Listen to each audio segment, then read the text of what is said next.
Welcome back to the channel.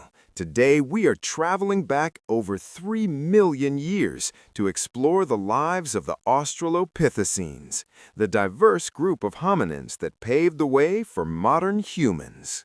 The story of human evolution is not a straight line, but a sprawling, tangled bush of ancestors, cousins, and dead ends.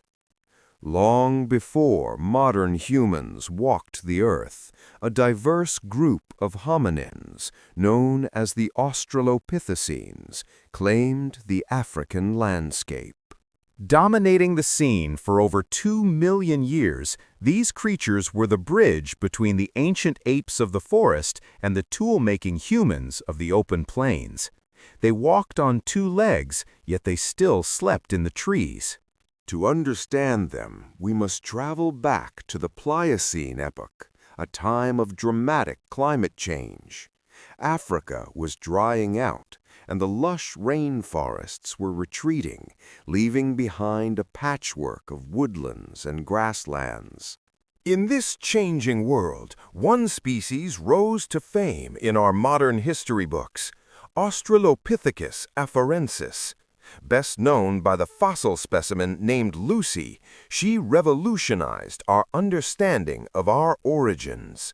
Discovered in the Afar region of Ethiopia in 1974, Lucy lived roughly 3.2 million years ago. She stood only about 3.5 feet tall and weighed roughly 60 pounds, yet her anatomy told a monumental story. Her pelvis and knee joints prove that she walked upright, a trait called bipedalism. This freed her hands for carrying food or offspring, a crucial adaptation as the forests began to disappear. However, Lucy was not fully human. Her arms were long, her fingers curved and strong, and her shoulder blades were positioned for climbing. She was a creature of 2 worlds, a walker by day, a climber by night. We see this duality perfectly preserved in the Laetoli Footprints in Tanzania. Dated to 3.6 million years ago, these fossilized tracks show 2 or 3 individuals walking side by side through wet volcanic ash. The shape of these footprints confirms a modern striding gait. The big toe is in line with the others, not grasping like an ape's. They walked just like us, long before they had brains anywhere near the size of ours. While Lucy dominated East Africa, another branch of the family was evolving in the south. In 1924, Raymond Dart discovered the Taung Child, the first specimen of Australopithecus africanus. Australopithecus africanus lived between 3.3 and 2.1 million years ago. They had a rounder cranium and slightly larger brain than afarensis, but their faces were still heavily built for chewing. The life of the Taung Child ended tragically. Damage to the skull suggests this young hominin was snatched by a large bird of prey.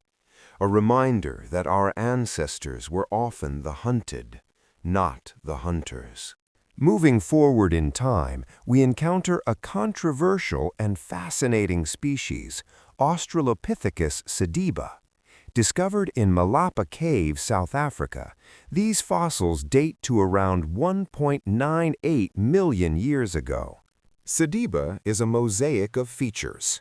It had long arms for climbing, but its hands were capable of precision gripping, potentially allowing for tool use. Its pelvis was modern, yet its feet were primitive. Some paleoanthropologists believe sediba could be the direct ancestor to the genus Homo, the bridge between the Australopiths and humans. Others see it as a late surviving dead end. The debate continues. While the gracile Australopiths like Lucy and sediba were adapting towards generalist diets, another group went in a completely different evolutionary direction. Meet the robust Australopiths, often classified as Paranthropus. The most famous of these is Paranthropus boisei, often called Nutcracker Man. Living in East Africa alongside our direct ancestors, they built a skull designed like a biological crushing machine. Look at the top of their skull.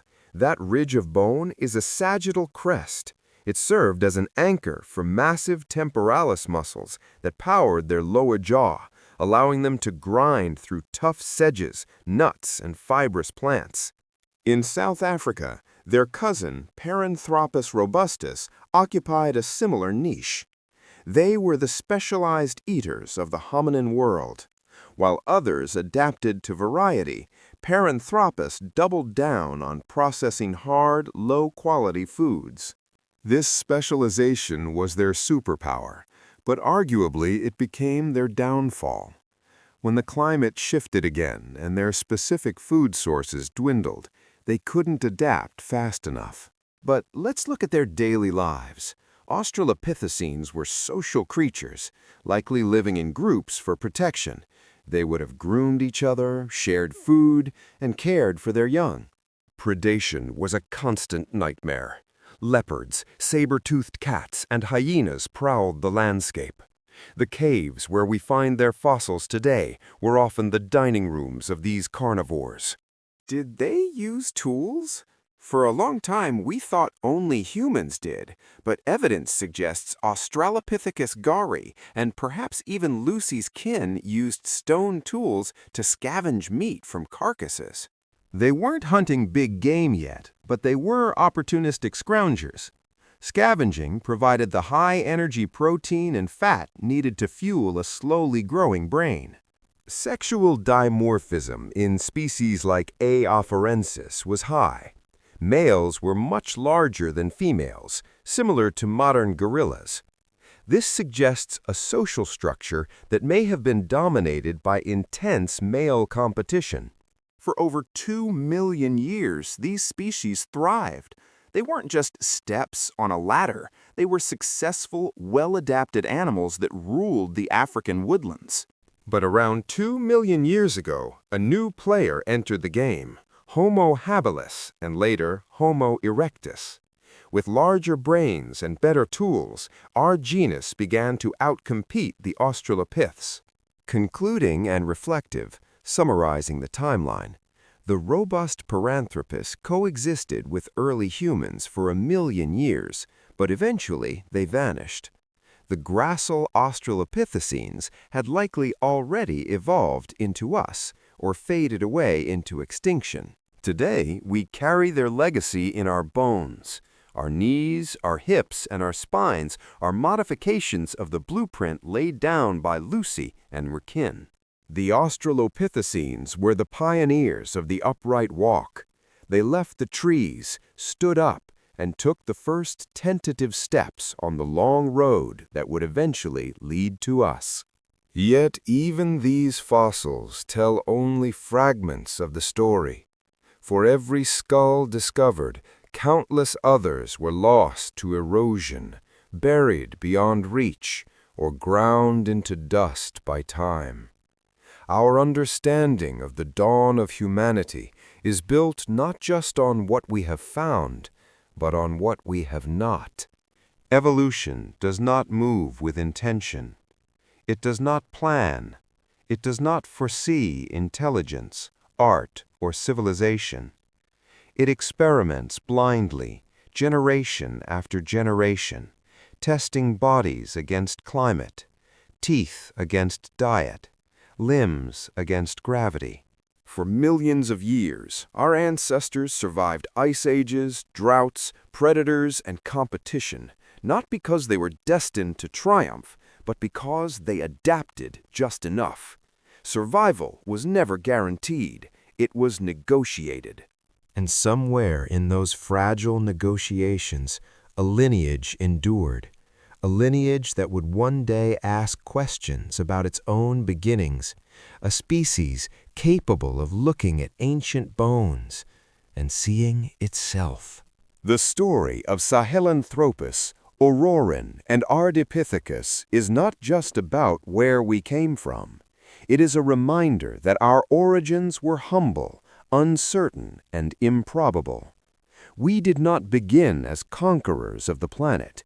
We began as survivors. Their resilience in a changing world is a testament to the adaptability of life.